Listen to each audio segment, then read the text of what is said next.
Bueno, pues buenas tardes. Vamos a iniciar con este tema, el tema número 4, que se llama ¿Dónde buscar el mensaje? Más que una pregunta, es una sugerencia la que nos está dando el autor para llevar a cabo nuestra predicación, la preparación de nuestro tema, de nuestra prédica que vayamos a hacer, pues nos está diciendo dónde nosotros podemos buscar o complementar el mensaje que queremos compartir. La semana pasada veíamos las fuentes de predicación, ¿verdad? ¿Cuáles eran esos lugares o esas cosas a las que nosotros teníamos o podíamos acudir para igual tener esa fuente real, esa fuente verídica, más eh, de la palabra, ¿verdad? Más que únicamente tomar la palabra, pues tener otros lugares donde nosotros podamos, podamos acudir para tener ese mensaje. Entonces, ahora vamos a ver dónde nosotros podemos también buscar el mensaje, qué es lo que tenemos que hacer o a qué tenemos que acudir también para complementar ese mensaje que nosotros queremos dar. En el capítulo pasado, como les decía, veíamos que la Biblia es el lugar privilegiado para encontrar la manifestación de Dios.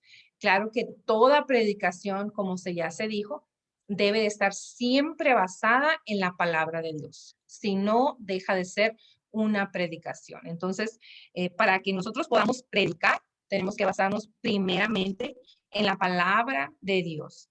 De la edición que tú tengas, de la edición que puedas tener, no importa. Lo que realmente aquí es importante es que sea palabra de Dios.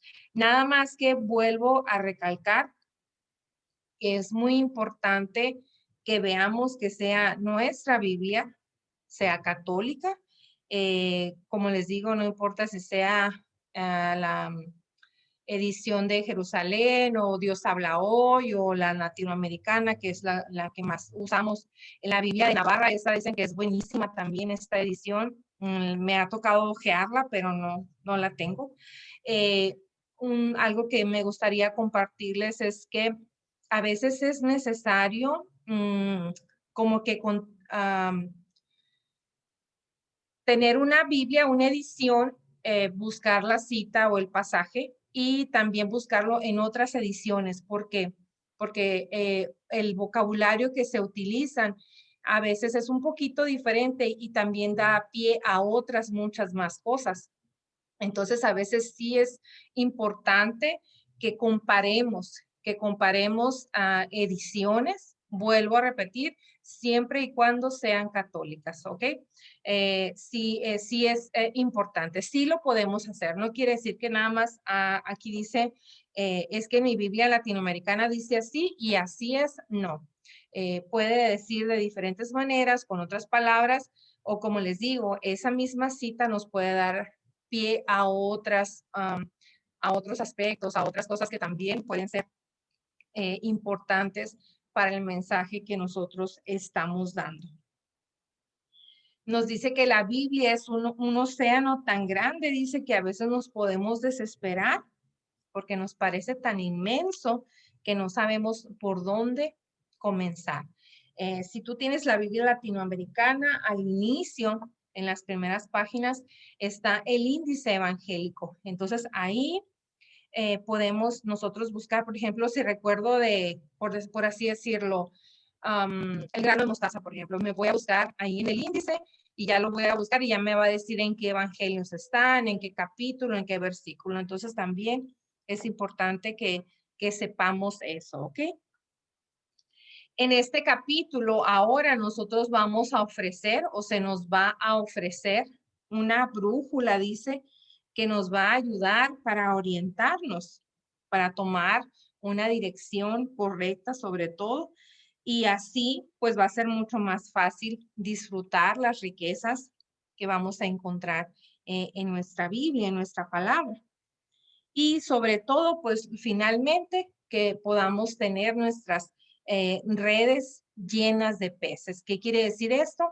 Que con ese mensaje que nosotros vayamos a dar, con con los métodos adecuados, vamos a poder realmente traer esos peces, ¿verdad? Porque el Señor nos dice, los voy a hacer pescadores de hombres. Entonces, eso es lo más importante, no es lo realmente, lo que no es tan importante o realmente es importante es cómo hablo, lo que digo, qué bonito habló, qué bonito dijo, sino lo que va a convencer, lo que convence a las demás personas al escuchar hablar. Eso es la finalidad que debe de tener nuestra predicación. Hay que tomar en cuenta principalmente que Jesús nos promete que el Espíritu Santo dice que nos va a ayudar a recordar todo lo que Él nos ha dicho y enseñado. Todo lo que Jesús nos ha dicho, todo lo que la palabra de Dios dice, el Espíritu Santo nos va a ayudar a recordarlo. Pero, aquí hay un pero, para poder recordarlo, dice, debe existir primero en la memoria para que lo podamos recordar. Entonces, esto es muy importante. Sí, Jesús nos promete que el Espíritu Santo nos ayudará a recordar todo lo que Él nos ha enseñado, pero antes de eso, pues debe de existir, dice, en nuestra memoria. Ya lo tenemos que tener nosotros ahí guardado, ¿verdad? Entonces, esto nos exige un estudio permanente y progresivo de la palabra de Dios. Debemos de tener las nociones básicas de qué es la Biblia, porque si el Espíritu Santo nos quiere recordar algo que no tenemos, pues créanme que va a ser imposible, ¿verdad? Que lo podamos recordar. Entonces, si nosotros tenemos ese estudio permanente, progresivo de la palabra de Dios, no quiere decir que lo leamos de corridita toda la Biblia, ¿verdad? O que me aviente un libro entero, por ejemplo, en un día. No, eso no quiere decir que ya con eso el Espíritu Santo me va a ayudar a recordarlo, no. Quiere decir que debo de estudiarla, debo de ver qué me dice, de comprender para que yo la pueda apropiar, esa palabra, y para que en el momento dado el Espíritu Santo me ilumine, porque sabemos que el Espíritu Santo es esa luz, ¿verdad? Que nos va a iluminar, que nos va a decir cómo, que nos va a guiar. Entonces, si nosotros tenemos ese dato o esa información guardada, el Espíritu Santo nos va a ayudar para que salga, para que la podemos poner en práctica. Recordemos que el milagro de las bodas de Caná se hizo porque las tinajas estaban llenas de agua. Si no hubieran estado llenas, pues no hubiera existido el vino, ¿verdad? En ese momento. Así que nosotros debemos también de poner esa agua para que Dios pueda transformarla en ese vino generoso, para que podamos convencer, para que podamos arrastrar a los demás con nuestro vino. ¿Por qué? Porque va a estar impregnado de la palabra de Dios. Vamos a ver 10 objetos, perdón, 10 campos donde nosotros vamos a buscar el mensaje. Estos 10 campos son las parábolas, milagros, personajes, guerras, preguntas, diálogos, oraciones, lugares, fiestas y objetos. A veces creemos que, por ejemplo, una fiesta, ¿cómo la pudiéramos utilizar? Aquí la enseñanza nos va a decir cómo las guerras, ¿de qué me servirían ejemplificar con una guerra, por ejemplo, ¿no? Entonces, aquí se nos va a decir que cada una de las cosas, como las que estamos viendo ahorita, estos campos, nos van a ayudar, nuestra predicación, nuestro mensaje sea más profundo, tenga más sustento, por así decirlo, y como les digo, que podamos atraer, que podamos llenar estas redes, perdón, con muchos peces. Esa es la gran finalidad de todo esto. Vamos a ir con la primera. Vamos a estudiar cada una de ellas. Y la primera pues es las parábolas. Alguien que me diga qué parábola representa o qué imagen, bueno, esta imagen, ¿qué parábola representa? Alguien que me diga, ¿cuál creen ustedes que sea? La semilla La semilla del grano de mostaza. del grano de mostaza. ¿Alguien más? El sembrador, perdón. Ok, ¿alguien más? Pues el amor. ¿Se da? El buen árbol da A ver, buenos ¿cuál? El buen árbol da buenos frutos. Ok. La parábola es la parábola de los talentos. Si recordamos, a los 3 se les dio ese talento y hubo quienes lo trabajaron tanto, ¿verdad? Que dio muchos frutos. Otro pues que no dio tantos, pero al fin y al cabo dio frutos. Y otro más que pues prefirió guardarla, dijo, porque no sabía si se le iba a perder o algo le iba a pasar, entonces prefirió guardarla y entregó tal y cual. Entonces, fíjense, qué tan importante es son las parábolas. Aquí vamos a conocer un poquito de eso. Nos dice que las parábolas, como una definición, son aquellas breves narraciones que utilizó Jesús de Nazaret, que encierran una educación moral y religiosa, revelando una verdad espiritual de forma comparativa. ¿Qué quiere decir esto?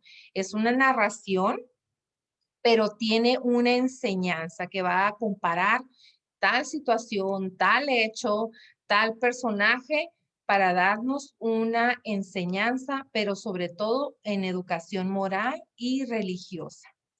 La parábola es una narración sobre un hecho cotidiano de la época presentado de una manera exagerada, dice, para dar a conocer un misterio espiritual. Como por ejemplo, pudiéramos poner aquí el camello que pasa es más fácil que un camello pase por la aguja del ojo, que es más fácil que el camello pase por el ojo de la aguja, que un rico entre al reino de los cielos, por ejemplo, ¿no? Ya esto lo hemos visto en el taller de discipulado, ya sabemos más o menos a qué se refiere. Esa es la definición que nos da de las parábolas. Ahora, la enseñanza nos dice que las parábolas son ejemplos plásticos que basta aplicar a la vida de hoy para obtener ya la materia de nuestra predicación. Eso es muy importante, ¿sí? Tenemos que aplicarla a lo que se está viviendo en este momento. No me puedo quedar únicamente con el mensaje, por así decirlo. Si vuelvo al mismo ejemplo del rico y del camello, no puedo decir, es que el rico no va a entrar al reino de los cielos y ya. No, tengo que buscar la manera de cómo aplicarlo a este momento en el que estamos viviendo. Por eso decimos, y se vuelve a repetir y se nos vuelve a decir que la palabra de Dios tiene vida. ¿Por qué? Porque no tiene una caducidad. No sabemos, no dice cuándo va a dejar de aplicarse al momento de la vida. Entonces, lo más importante, lo que nos debe de quedar muy claro a nosotros como futuros predicadores es que tenemos que darle aplicación al momento que se está dando. No únicamente tenemos que repetir el mismo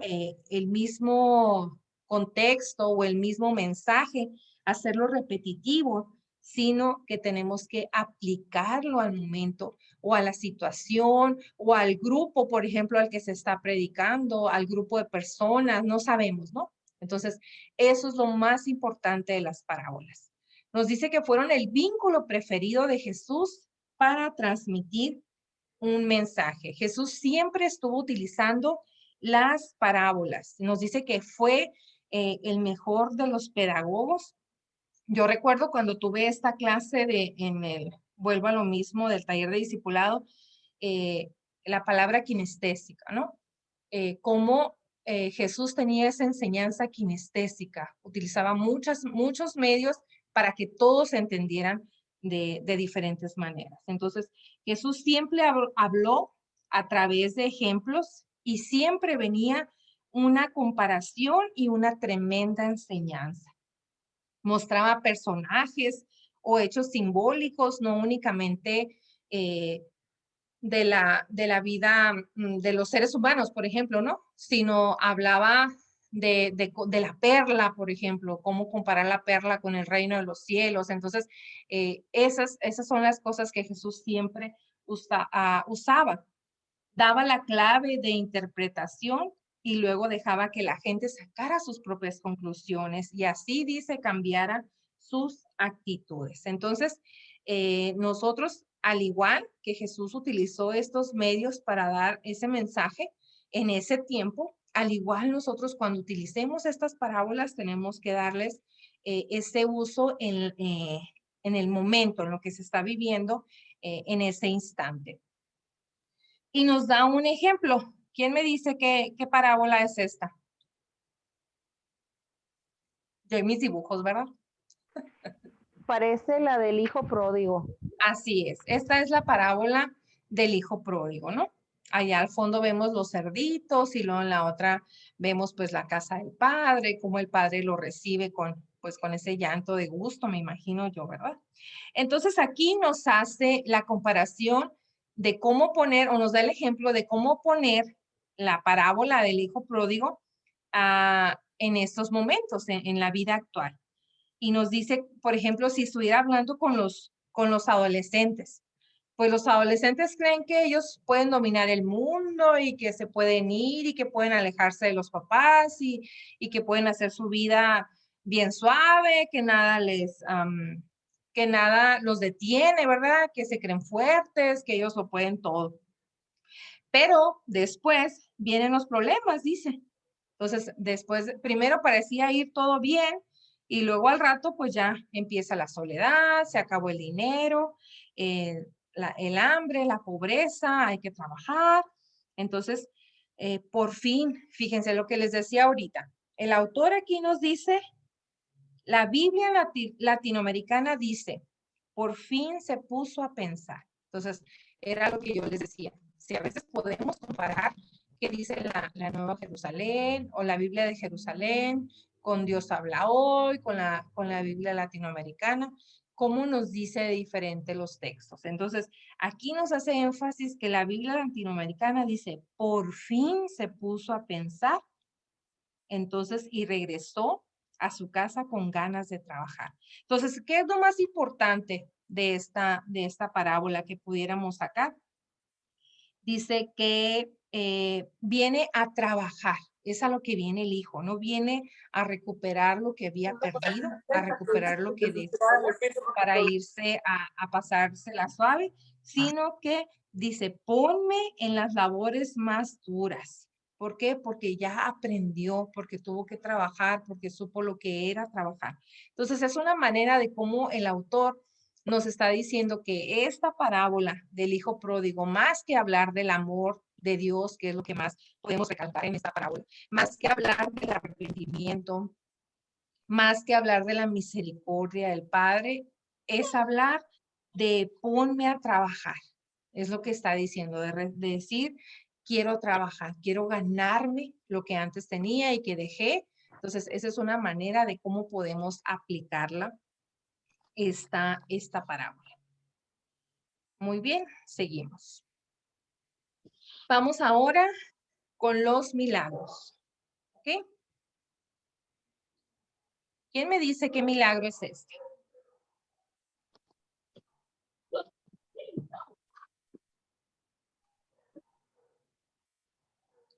Es cuando Jesús lloró, cuando ya llegó tarde. ¿Quién me dice qué milagro es? ¿Es de Lázaro? Así es. Cuando Lázaro muere, gracias. Cuando Lázaro muere y que Jesús llega, dice, como 4 días después, y pues lloró, dice que lloró por su amigo que había muerto, pero aún así se hizo todo para la gloria de Dios, ¿verdad? Ese es uno de los milagros, uno de los tantos milagros que Jesús hizo durante su vida, ¿no? En esos momentos que que enseñó, fue una de las maneras de mostrar el amor del Padre, ¿verdad? Para con sus hijos. El marco donde se dieron todos los milagros es exactamente el mismo en nuestra sociedad. Antes de entrar a la viuda de Naín, podemos decir que todos esos milagros que Jesús hizo en ese momento, en el año, ¿qué pudiéramos decir? En el año 30, 31, 32 después de Cristo, hoy todavía se pueden ver, todavía se pueden palpar esos milagros a través de tantas cosas que suceden en nuestra vida. A pesar de que muchos dicen, pues, ¿dónde está Dios, verdad? Por la situación tan difícil que vivimos a veces, todavía podemos encontrar ahí nosotros milagros. Y nosotros también, como predicadores, tenemos que hacerlos ver. No únicamente es ver lo malo que está pasando o ver a quién le puedo echar la culpa, a quién puedo culpar de lo que está sucediendo, sino ver o sacar algo bueno de todo lo que está sucediendo a nuestro alrededor. Entonces, nosotros no podemos desaprovechar la oportunidad de ofrecer este mensaje de los milagros que Jesús hizo. Como bien sabemos, pues Jesús expulsó demonios, Jesús perdonó, ya con eso sanó, Jesús levantó a los paralíticos, a los huidos, devolvió la vista a los ciegos, resucitó a niños, a personas adultas. Entonces, eso es lo que nosotros siempre tenemos que mostrarlo. Como les digo, sí, la vida es difícil y las situaciones son difíciles, pero es importante que nosotros recalquemos la importancia de los milagros que aún en esta vida, en el 2021, en este momento en que estamos viviendo, todavía se hacen presentes esos milagros. La enseñanza nos da este ejemplo de la viuda de Naín. Es un milagro que Jesús hizo. Les voy a dar la cita, Lucas 7, del 11 al 15. No sé si la recuerdan, a quién me refiero. Es la viuda que lleva a sepultar a su hijo, porque murió, ¿verdad? Esa es el suceso, es un hecho, no es un milagro. Bueno, es un milagro, pero es un momento que está pasando, es algo que está sucediendo en el instante y que Jesús viene y se encuentra con esto. Entonces, aquí el autor marca 4 aspectos, fíjense, son el versículo 11, 12, 13, 14 y 15. Son 5 versículos, ¿ok? Son 5 versículos y el autor nos marca 4 aspectos en estos 5 versículos. El primero nos dice que hay 2 desfiles, nos dice. El primer desfile, el que va con el cortejo fúnebre, en el de donde va la viuda que lleva a su hijo a sepultar. Y pues me imagino la gente, las amistades, la familia que los conocía, pues los va acompañando, ¿verdad? Me imagino que tristes, llorando, desesperados, viendo la situación de esta mujer, que aparte pues que está perdiendo a su hijo, era viuda. Ya como ya sabemos en ese tiempo pues la mujer dependía del hombre y si no tenía marido de los hijos y si no tenía hijos y era viuda pues era prácticamente una apestada, ¿no? No servía para nada. Entonces imagínense la situación de esta mujer. Entonces va ese desfile, pero viene otro más. Nos dice, viene otro desfile en el cual lo encabeza Jesús, donde vienen muchos acompañándolo y pues vienen contentos, vienen gozosos, nos dice, vienen felices, llenos de paz por todo lo que Jesús venía haciendo, por todo lo que Jesús les mostraba. Entonces imagínense cómo venían ellos y cómo iban los otros.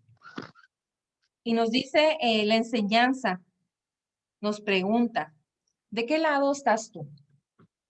¿Vas del lado del primer desfile, los que van tristes, detrás de un muerto, afligido, abatido, o vienes del otro lado, donde viene siguiendo a ese ser vivo, a ese que camina con vida, nos dice, a ese que está feliz, que está contento.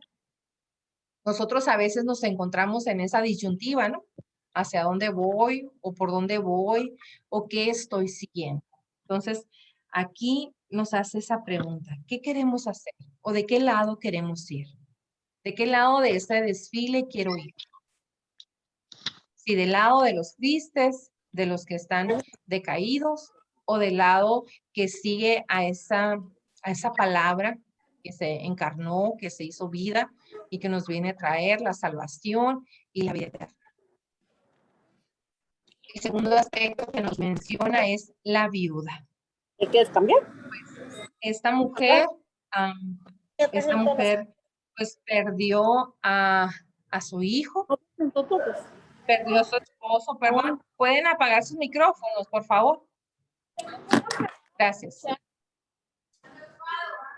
Esta mujer pues pierde a su esposo en primer lugar, se queda pues sola, alguien que la sostenía, alguien que la ayudaba, que la acompañaba, que la amaba, y después pierde también a su hijo, que significaba como que un respiro para ella el tener a ese hijo. Sin embargo, Jesús le sale al paso, ¿verdad? Cuando va caminando y la mira, me imagino que Jesús pues se compadece de esa mujer y de su situación, de aparte de ser viuda, pues todavía se queda sin su hijo. Jesús se compadeció de ella y le dice, alto, le dice, no lo has perdido todo. Y le dice muy claro, todavía te quedo yo, le dijo Jesús.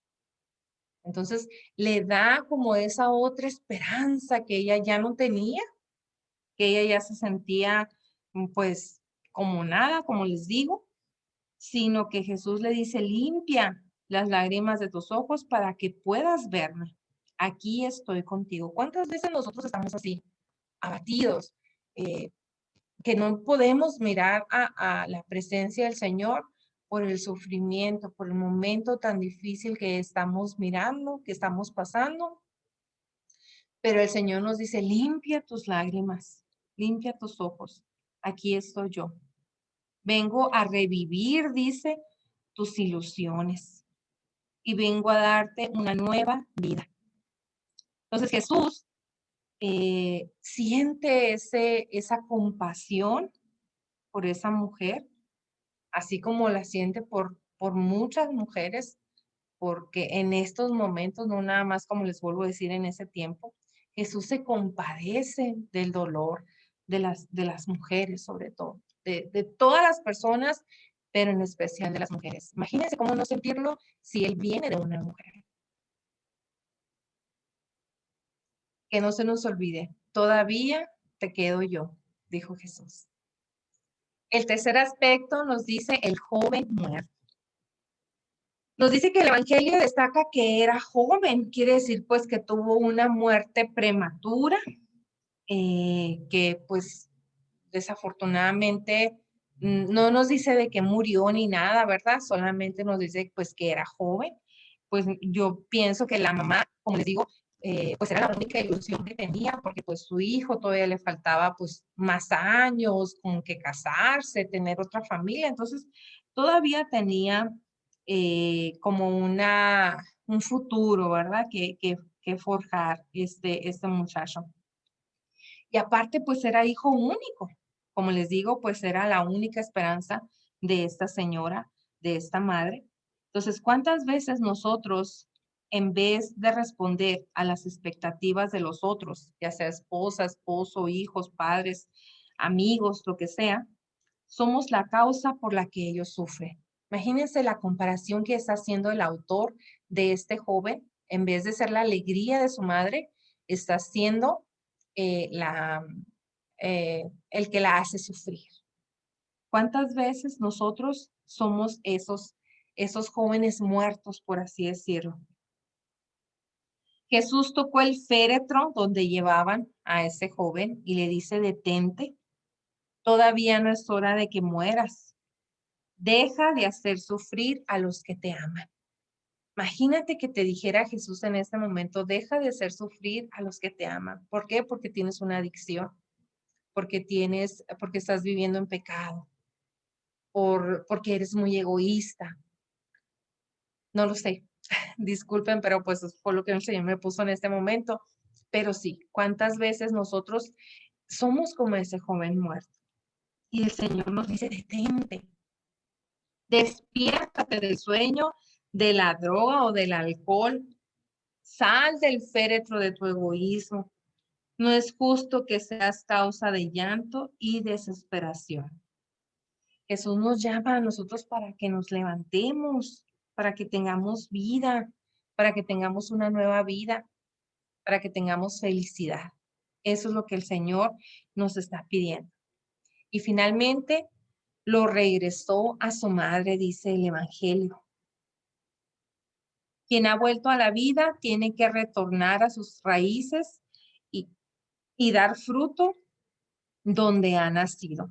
Jesús enfatiza el nivel familiar para que se viva y se experimente el cambio. Entonces nosotros tenemos que recordar esto, que en nuestra familia, a pesar de lo que sea, es nuestra familia y ahí es donde nosotros tenemos que experimentar el cambio y sobre todo que ellos experimenten nuestro cambio. Eso también es lo más importante. No nada más hacer un cambio todos juntos o unos cuantos, sino que muestres tú tu cambio, como la oración que decía ahorita Coquita, que se nos note, ¿verdad? Que lo podamos mostrar a los demás, nuestro crecimiento, nuestros conocimientos. Nos dice, este versículo se puede aplicar a los esposos que cuando destacan en la vida y logran éxito económico, se van con otra mujer. Discúlpenme los maridos que están aquí escuchando. Ese es el ejemplo que nos está dando la enseñanza y a veces es muy cierto. O también se puede decir las esposas. Pero pues por lo regular yo creo, bueno, no me voy a poner en discusiones, ¿verdad? Pero nos dice que cuántas veces es cierto. El marido, la esposa aguanta con su marido dificultades, penas, hambres, carencias. Y cuando el marido logra hacer algo en la vida y empieza a tener sus ganancias, a crecer económicamente, pues tan fácil como que deja a su esposa, a la mujer que estuvo con él, para irse con otra. Dice, ahora que ya tienes un buen puesto, que los demás reconocen tus aptitudes, que ganas buen sueldo, compártelo con tu mujer como tu primer amor. Es el consejo del Señor a tantos hombres. Entonces, este sería un buen tema para un grupo de matrimonios, por ejemplo. Entonces, pues vayan tomando nota, ¿no? de lo que podemos tomar. Imagínense todo lo que podemos sacar de algo tan pequeñito. O sea, como les digo, son 5 versículos de esta cita bíblica y el autor nos está mostrando 4 aspectos tan importantes que muy bien serían una muy buena predicación. Entonces, para diferentes temas, para diferentes aspectos, ¿no?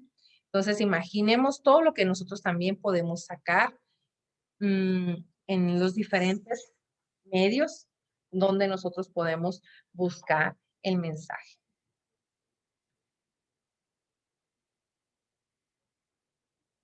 Por último, nos da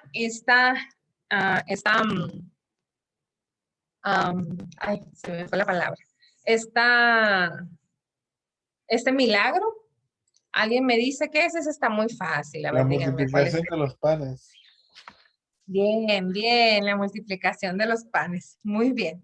Ok. Dice que este es el único milagro narrado por los 4 evangelistas, ¿sí? Es el único milagro que se narra en los 4 evangelios. Y se puede decir que lo más importante son que las fuerzas humanas se suman, pero la fuerza divina y la fuerza humana unidas se multiplican. Imagínense si nosotros, que somos la fuerza humana, tomados de la mano del Señor, de su palabra, podemos multiplicar. ¿Y qué es lo que pretendemos multiplicar? Como les decía al inicio de este tema, es esa pesca en abundancia, tener esa pesca milagrosa. ¿Por qué? Porque nosotros estamos dando nuestras fuerzas. Fíjense, cuando hemos escuchado este milagro, siempre se oye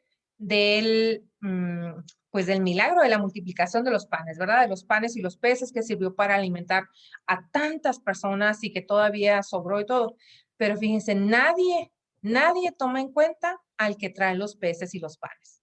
Entonces, aquí el autor nos está haciendo referencia a este muchacho, este niño, este joven que traía sus peces y sus panes. Entonces, hay que hacer hincapié aquí, como les decía ahorita, como predicador, que mi fuerza humana, unida a la fuerza divina, puedo multiplicar, puedo ahondar, puedo también, a lo mejor no hacer yo un milagro por mí misma, pero tomada de la mano del Señor, se pueden lograr esos milagros. ¿Sí? Eso es lo que no se nos debe de olvidar. El tercer aspecto o el tercer campo son los personajes. Y este personaje a mí me encanta. No sé si tú conoces la vida, no sé si ya me has escuchado decirlo, la vida de San Martín de Porres. Cuando yo leí su libro, pues me encantó, me fascinó, me gustó mucho. Es uno de los santos de los que he leído y me encanta su historia, todo San Martín de Porres, su humildad, su entrega, esa sensibilidad que tenía, ese carisma, esa necesidad de ayudar a los demás, eso es increíble de San Martín de Porres. Y tenemos otro personaje más aquí, a ver, ¿quién me dice quién es este personaje? A ver si le atina. ¿Quién me dice qué es? ¿Quién es? La, Yo sé que- Dígame. ¿No es la samaritana? Bien, Rocío, se están llevando la noche usted y Pedro, ¿no? Sí, es la samaritana que va a tomar, va a recoger o va a agarrar agua al pozo, ¿verdad? Y ahí se encuentra con el agua viva, nos dice la enseñanza. Bueno, vamos a ver qué nos dice aquí de los personajes. Nos dice que nosotros podríamos invertir años y años estudiando el mensaje y la aplicación de cada personaje en la Biblia. Imagínate, de cada personaje que aparece en la Biblia, pues nos iba a tomar muchísimo tiempo el conocerlo. Dice que debemos empezar primero por el significado de cada nombre. Y nos da el ejemplo de Abraham, que significa padre de multitudes, Moisés, que significa salvado, y Elías, que significa mi Dios es Yahvé. ¿Ya sabes tú qué significa tu nombre? Te lo dejo de tarea. Dice que si nosotros leyéramos Mateo 1, del 1 al 17, ahí aparece toda la familia de Jesús, imagínate, desde los primeros, imagínate, conociendo cada uno su historia, qué hizo, qué no hizo, entonces, pues sería como que nunca acabar. Y si podemos leer también Lucas 2, 23, 28, también ahí nos habla pues de otros personajes. Entonces, cada antepasado que allí se nombra evoca un título del Mesías. El significado de cada nombre es un aspecto de la persona o misión de Jesús. Nos está diciendo esta enseñanza. Vamos a ver algunos ejemplos de unos personajes que vienen aquí, que nos están marcando la enseñanza. No sé si tú hayas oído hablar de Ruth, que me encantó su historia, su vida. Se los confieso, no la había leído, no sabía yo quién era Ruth. Había escuchado un poco de ella. Si quieres leerlo, puedes leer todo el libro de Ruth. Son como 5 o 6 capítulos, creo, pero está muy, muy, muy interesante. Ruth y Noemí, si mal no recuerdo, su suegra. Entonces, esta mujer, Ruth, enviudó, se murió su esposo y en vez de irse con su familia, prefiere quedarse con su suegra Noemí, y la sigue hasta otra tierra, pues que no era su tierra, que era una tierra diferente, una tierra extraña para ella. Y es toda una historia, todo un personaje, como les digo, ojalá lo puedan leer, está muy interesante. Pero nos dice que lo más importante de Ruth es que de ella nace, bueno, directamente de ella viene siendo la abuela de David.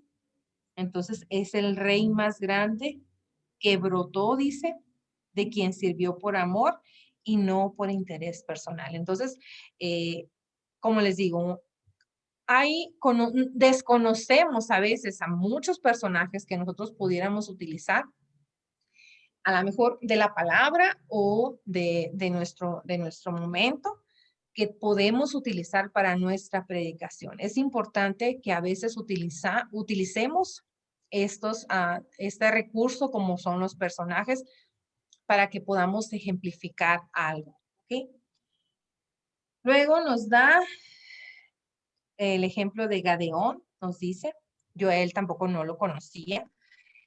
Gadeón dice que era como un jefe del ejército, algo así. Y dice que él escuchaba mucho a Dios, él oraba mucho a Dios. Y nos dice aquí en la enseñanza, dice, para vencer al enemigo prefiere la calidad que la cantidad de soldados. Yo creo que más que la calidad de soldados, prefirió la calidad en su oración con Dios. ¿Por qué? Porque Gadeón tenía, se me olvidó apuntar la cita bíblica. Gadeón tenía alrededor como de 20,000 hombres, nos dice, más o menos. Creo. Tenía, ¿no? En su ejército. Y Dios le pide que los vaya despidiendo, que los vaya seleccionando, y él confía. Entonces, ellos tienen que atacar a otro ejército que era demasiado grande también. Entonces, él confió en Dios. Él confió en lo que Dios le decía. Y si tú miras el dibujo que está ahí, la última selección que hizo, le pide Dios que los lleve al río. Y les dice, los que se arrodillen para tomar agua, los despides. Los que tomen agua parados, así con su mano, se quedan contigo. ¿Cuántos creen ustedes que se quedaron con Gadeón? Se quedaron como 300 hombres nada más.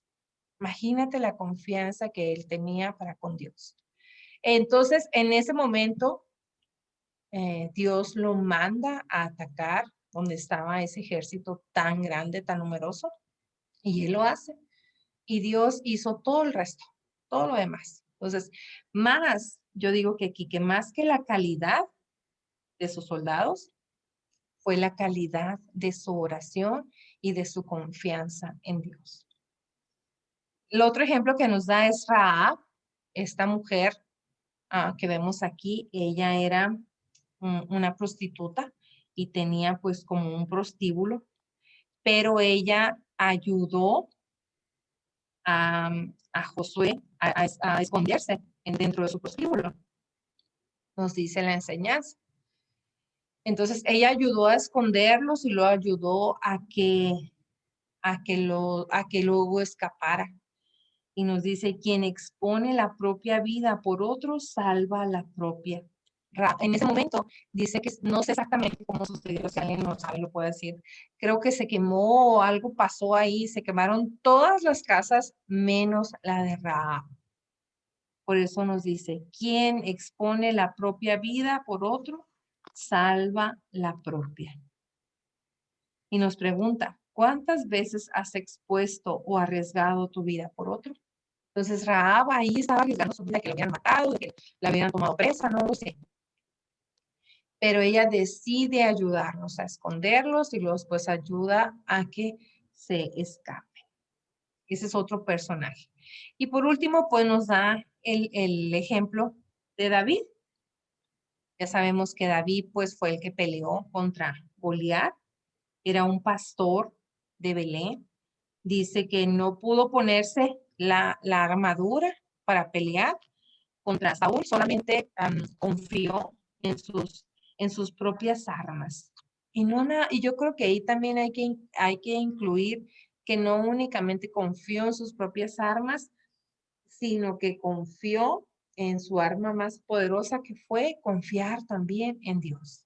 Eso fue lo que más le ayudó, yo creo, a David para poder vencer a ese grandote Goliat. Entonces dice que cada uno de nosotros debemos de luchar con nuestras propias armas, con lo que tenemos, que no necesitamos apropiarnos de lo demás o no debemos más bien compararnos o no debemos anhelar lo que el otro tiene. Tenemos que explotar al máximo lo que tú tienes, lo que tú puedes hacer, tus cualidades para que las puedas poner en práctica y créelo que así, muchas o pocas o no sé, vas a obtener los frutos, siempre y cuando, volvemos a repetir y lo vuelvo a repetir, estén tomados de la mano del Señor. Estos son los ejemplos que nos da de los personajes. Hasta aquí vamos a terminar con lo de hoy.